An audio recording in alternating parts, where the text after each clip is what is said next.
богато. Да. Разбирате ли? И не ми дават. Кажи му сега там по-късо време му кажи. Да. Не, Може би след час. Ай, чао.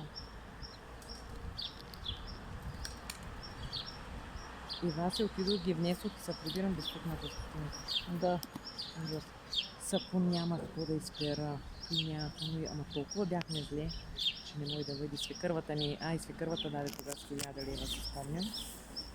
И той беше. И вече много трудно ми беше. Смятай, кръстницата ми е помагала, ядене. Не му разваляй ръката. Я съм изпадала. И така цяло. няма майка и да се правя камбаните с картофи, с лук, там, което имам да кръпя. Ай, снимай сега.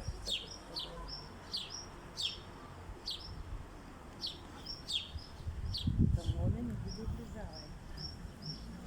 Моята царюка, и си взема лопичка, и си да работи. Ами нещо да поедисва, не знам, някаква такова, да.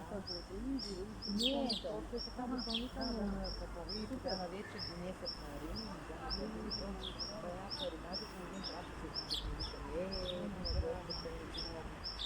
Да, и си се разпочва.